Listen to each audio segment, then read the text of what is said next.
Welcome to ഐ+ daily current affairs. ഇന്ന് December 9. ഇന്നത്തെ പ്രധാന ആനുകാലിക സംഭവങ്ങൾ നോക്കാം. 10 തവണ സത്യപ്രതിജ്ഞ ചെയ്യുന്ന ആദ്യ ഇന്ത്യൻ മുഖ്യമന്ത്രിയായി മാറിയതിന് ലണ്ടനിലെ world book of records Bihar മുഖ്യമന്ത്രി നിതീഷ് കുമാറിനെ ആദരിച്ചു.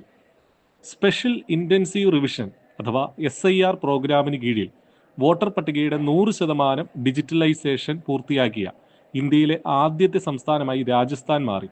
മാപ്പിംഗ് ജോലികളുടെ 97%-ലധികവും പൂർത്തിയായതോടെ വോട്ടർ മാപ്പിംഗിലും ഇപ്പോൾ രാജസ്ഥാൻ മുന്നിലാണ്. ആശയവിനിമയ മന്ത്രാലയത്തിന് കീഴിലുള്ള തപാൽ വകുപ്പ് ഇന്ത്യയുടെ ദേശീയ ഡിജിറ്റൽ പൊതു അടിസ്ഥാന സൗകര്യങ്ങളുടെ ഒരു പ്രധാന ഘടകമായി Dhruva digital hub for reference and unique virtual address നിർദ്ദേശിച്ചിട്ടുണ്ട്. കാര്യക്ഷമമായ സേവന വിതരണത്തിനായി സുരക്ഷിതവും സാധ്യതയുള്ളതുമായ ഡിജിറ്റൽ വിലാസ ഐഡികൾ പ്രാപ്തമാക്കുന്നതിനായി അഡ്രസ് ആസ് എ സർവീസ് ഉപയോഗിച്ച് ഇന്ത്യയിലെ വിലാസങ്ങൾ ഡിജിറ്റൈസ് ചെയ്യുക എന്നതാണ് ധ്രുവയുടെ ലക്ഷ്യം. ഡെയിലി കറണ്ട് അഫയേഴ്സ് ലഭിക്കാൻ ഇപ്പോൾ തന്നെ ചാനൽ സബ്സ്ക്രൈബ് ചെയ്യുക.